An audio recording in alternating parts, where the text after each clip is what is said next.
Hello, welcome back. It's me again, Micheala, and I'm here with another chapter summary from the book Women Who Run with the Wolves. Today we're going to be talking about chapter 13. The name of the chapter is Battle Scars, Membership in the Scar Clan. And this chapter starts out with a really beautiful quote, so I'm going to share that.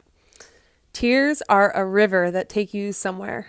Weeping creates a river around the boat that carries your soul life. Tears lift your boat off the rocks, off dry ground, carrying it downriver to someplace new, someplace better. There are oceans of tears women have never cried, for they have been trained to carry mothers' and fathers' secrets, men's secrets, society's secrets, and their own secrets, to the grave. A woman's crying has been considered quite dangerous, for it loosens the locks and bolts on the secrets she bears. But in truth, for the sake of a woman's wild soul, it is better to cry. So as you can tell from that quote, this chapter is all about secrets. And I remember the first time I read it, I honestly kind of wanted to avoid it for reasons I'll explain later. If you're someone who might have a secret or some secrets that you're keeping, this chapter summary and this chapter in general might bring up a lot of feelings for you. I know it did for me. So just pay attention to what your body is saying and make sure to take care of yourself. So the warning here with secrets is that the problem of secret stories surrounded by shame is that they cut a woman off from her instinctive nature. Now, I just want to make a note that she does say there is a difference between kind of harmless secrets and secrets that carry shame. And I know for me, I have some of both. But the main focus of this chapter is around the secrets that carry shame. Secrets, like fairy tales and dreams, also follow the same energy patterns and structures as those found in drama. But secrets, instead of following the heroic structure, follow the tragic structure. She explains a bit about the heroic journey or the hero's journey, which I'm sure you've probably seen in many stories and movies, where the hero is on some kind of quest but falls into some sort of conflict. Then, through her wit and because she has people who care for her, she is freed and stands taller as a result. So it seems that in this story of the heroic journey, it is vital to have people to support you. However, in a tragedy, the heroine is snatched, forced, or drives straight into hell and is subsequently overwhelmed. No one hears her cries, or else her pleas are ignored. She loses hope, loses touch with the preciousness of her life, and collapses. So as you can see, that is a really depressing way to go. And it seems the main difference between the heroic story and the tragic story is just that need for support from others and a need for feeling of belonging and being seen by others that care about you. And she shares the remedy. The way to change a tragic drama back into a heroic one is to open the secret, speak of it to someone, write another ending, examine one's part in it and one's attributes in enduring it. These learnings are equal parts pain and wisdom. The having lived through it is a triumph of the deep and wild spirit. So the moral of this story is that wound of the secret won't heal until it is given words and witness. And throughout this chapter, she really stresses this point that if you haven't yet, no matter how old the secret is and how small the matter might seem to you, if it feels like you're holding a burning secret, all you need to do is share it with someone you trust and the healing will begin. Now, depending on how old and shame-filled the secret is, it could live in what she calls a dead zone in the psyche. The dead zone is greatly protected. It is a place of endless doors and walls, each locked with 20 locks. The little creatures in women's dreams are always busy building more doors, more dams, more security, lest the secret escape. So this process of putting the secret in the dead zone makes it really hard to even access that secret. Sometimes that memory is just erased. Now, I want to make a note that she's a little vague about secrets, but she does point out that there's a lot of different kinds of secrets. There can be secrets of your family that your family doesn't want anyone to know. There could be something that happened to you that wasn't your fault at all, but you were forced to keep a secret or threatened for telling the secret. It could also be something that you did yourself that you feel very ashamed of, that the culture you're a part of looks down upon. Secrets are often very closely related to things that are from the shadow realm and things that carry shame a lot, like lying and cheating and stealing, some kind of betrayal perhaps. By now, you might have some secrets coming to mind that are hearing the call to be witnessed. Pay attention to that, and we'll discuss that in a little bit. In this chapter, she shares a story. The story is called The Woman with Hair of Gold. And it basically goes, there once was a strange but beautiful woman who lived alone in the forest and weaved day and night. She had beautiful golden hair, and one of the men from the town really wanted to marry her, but she kept refusing. To appease him, she gave him some of her golden hair, but he soon found out that that hair was really worth nothing. So he went back in the night and he murdered the woman. He buried her near a river. And over the years, above her grave grew beautiful golden reeds. This was her golden hair growing through the soil and up through the sky. The shepherds in the field would cut these reeds and make tiny flutes out of them, and whenever they played the flutes would sing, "Here lies the woman with golden hair, murdered and in her grave, killed by the son of the coal burner, because she wished to live." These tiny flutes sang and sang until the man was discovered and justice was served. This short and sweet story has a lot of important symbolism for this chapter. First of all, the woman is quite strange in a way, living alone in the forest. I laughed when I read this because it seems to be very popular right now to dream of being a woman who lives alone in the forest. I definitely dream of that a lot. But this woman in this story represents a concept or a character called a core with a K. The core is the woman who will not marry. This aspect of the female psyche represents that which wishes to keep to herself alone. This is mystical and solitary in a good way, for the core is taken up with the sorting and weaving of ideas, thoughts, and endeavors. I read that and I was like, that's me. I'm a core. But in reality, it's just an aspect of me, and it's an aspect of all women's psyches. The part of the story where the dead woman's hair grows up through the soil and turns into these reeds relates back to the idea of a secret. The secret in this case is the murdering of the woman. But the woman's spirit, the woman's life force, lives on and makes sure it is seen by growing through the soil. And finally, singing a little song through a tiny flute. And this might be the familiar feeling you would feel if you had a secret that really did want to be seen and heard. I found that holding on to a secret, even just a tiny one, it feels like no matter how deep you bury it, it's still in there. Repressing secret material surrounded by shame, fear, anger, guilt, or humiliation effectively shuts down all other parts of the unconscious that are near the site of the secret. This part really resonated with me. She tells a few stories of women who have kept secrets and how it has impacted their life in a bigger way than you would expect, shutting down women's creativity and passion and curiosity and just life force energy, because this energy is being used to keep this secret safe. So as you can see, if you are able to free this secret or heal this shame, it can release massive amounts of energy towards your creativity and passion in life that has been taken up by this matter. So what is the solution? She shares again, the real solution is to share it with someone. Now, I can see that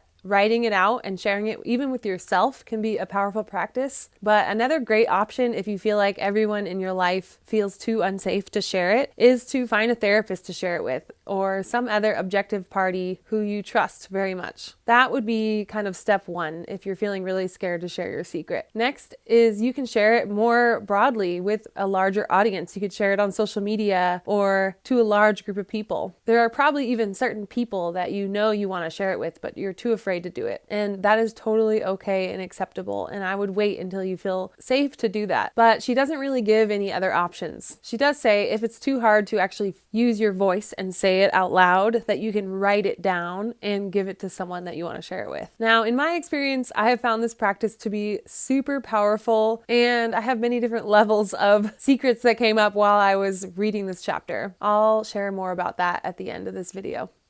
The last part of the chapter talks about a thing called a scape coat. A scape coat is a real coat that details in painting, writing, and with all manner of things pinned and stitched to it all the name-calling a woman has endured in her life, all the insults, all the slurs, all the traumas, all the wounds, all the scars. And the idea with a scapegoat is to wear it proudly around other people. Now, you don't have to actually make a physical coat, but the underlying concept still remains. She ends this chapter by really encouraging all women to be proud of what they've been through. through, to be bold and authentic and truthful with the world, and to know that you are safe and loved, and that everyone has been through something and everybody has a secret to tell, and that if you find your people, you will still be loved. And that is why the title of this chapter is Membership in the Scar Clan. The Scar Clan is the clan of women that have scars and share them bravely. In a way, you can see the secret that you're holding as a wound that is not yet healed, and that once you heal it by sharing it bravely and being witnessed and accepted, the wound will become a scar and you will be part of Scar Clan. I think this chapter is still doing its work on me in my subconscious, but so far it's been really profound. I wanted to share the journal prompt that I came up with. I only have one this time, and just because the topic is secrets, I definitely encourage you to do what feels best for you in terms of sharing. The prompt is, do you have a secret or many secrets that you wish to share publicly? Let this be a safe place to hold and witness your secret so you can release it. If not, you can find someone you really trust to share it with. So in an ideal world, if we were doing this as a book group or a women's circle of some sort, this would be an opportunity for us, if we felt so called, to hold a safe space for women's secrets to be shared. Now, since I'm doing this over the internet and I'm not actually talking to any one person, feel free to use the comments to share whatever secret is burning to be shared right now. Of course, only if it feels safe and if it resonates with you to do it right now. Otherwise, go ahead and consider who in your life do you trust the most? Do you feel like you could tell this secret to? Or finding yourself a therapist to tell this secret to? Obviously, if you don't feel like you have any secrets or nothing's coming up, then this video probably isn't very helpful for you. But remember, any little secret, any tiny little story or memory that came through as you were listening to this could be worth sharing. So for me, when I was reading this, I actually had several little secrets that kind of came up and wanted to be witnessed. And I think they all kind of revolved around the theme of, I guess, being sneaky. So I'm just going to use this opportunity to share some of those so that I can find more healing in them. So the first one that came up, if I were to go chronologically, was when I was 3 years old. I have this super strong memory of pooping in my pants. And I think at that point I definitely was potty trained, but it was like a lapse in memory and I somehow forgot to go to the bathroom and I must have been busy doing something, but I remember pooping in my pants. And somebody, some adult in my life, I don't remember who, asked me if I pooped in my pants and I said no. So this memory stuck with me all these years because it was my first memory of lying. And not only did the pooping in my pants give me a ton of shame, I remember thinking, I can't believe you're 3 years old and you pooped in your pants, in my mind as a 3-year-old. But I also felt a ton of shame about lying. I don't remember whatever came of that story or what happened right after that, but that little memory of me lying and pooping in my pants really stuck with me. And whenever I hear about secrets, that one comes up. Another one from my childhood that's pretty funny that I think I've shared with a few people now, but it's fun to share just because I kept it secret so long, is in elementary school, I used to take my clothes off to take a bath. And when I did that, I would usually just take my pants and my underwear off at the same time. So as you can imagine, sometimes my underwear would still be in my pants, and especially if I didn't wash them.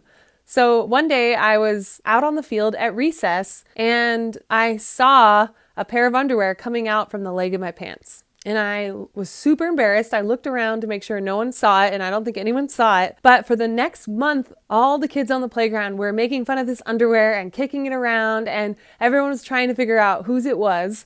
And every time the topic would come up, I'm sure I would turn beet red, but I never told anyone until probably many years later. So again, this secret has to do with shame, and shame from lying and sort of being sneaky. Fast forward to being a teenager and a similar thing came up. I remember being just an angsty teenager and being sort of upset at my mom for not buying me the clothes that I wanted, but I could see that she was buying clothes that she wanted. And I remember being kind of angry and jealous and resentful towards her. And so there was a few times where when she would leave, I would quietly sneak up to her room and I would just take some of her clothes, like a random tank top. I remember I wouldn't even wear them and I didn't even want the clothes, but there was just something in me that wanted to make things fair, I guess, or to get even with her. And even sharing this now, I'm like feeling a little bit embarrassed that this was part of who I was when I was young. I feel like now that I'm an adult, I have grown to have better communication skills and I can address resentments directly instead of having to be sneaky. But this is still creeped up even today. even in the last week, I found myself wanting to take a little bit of my boyfriend's food, some special item that he had, and instead of just asking him for some, I found myself wanting to just sneak a little bit of it. And in my mind, I can feel myself thinking, oh, I'm sure he sneaks my food too, or remember all those times that I fed him? And anyway, this is just a funny story to illustrate that there's this part of me that I've been suppressing and feeling a lot of shame around that is sort of mischievous and sneaky and is able to create illusions, I guess. And this is definitely a part of me that I'm really embarrassed of and have suppressed really deep in my psyche. Even thinking of those memories took a real deep dive. I tend to just ignore those parts of my personality. And so reading this chapter was really healing for me to kind of face and own more of my shadow aspects. Right after reading this, I listed out all the memories I could think of, and there's more than I even just shared, but I think you get the idea. And I ended up telling a few friends about all my secrets just for the mere fact of being witnessed. And now I am sharing them with you. So thank you for being my witness and being part of this healing process for me. But really, I'm just doing this as an example so you can see that we all have these little shameful, secretive parts of ourselves that are acting in the way they know best. I know for me, this is a much younger version of me that still lives inside of me. But I already feel a huge weight lifted after sharing with some people in my life. And that mischievous, sneaky energy is also related to my life force energy and my creative energy and a deep, intelligent part of myself. So I think of the phrase, throw the baby out with the bathwater. It feels like I can't just throw away the part of me that wants to be sneaky, or the part of me that holds resentments, or the part of me that lies. I just need to address that part of me with love and compassion and invite it to be more integrated with my whole self. That way I can still use that energy to improve my life and to be a better person. This chapter was really impactful for me this time around. So I'm really grateful that you're here listening, and I hope you get a copy of this book and check out this chapter for yourself, especially if you're someone that really resonates with everything I've shared. I have only a few chapters left, but the next chapter I know is a really big one. So stay tuned for that, and thanks for watching.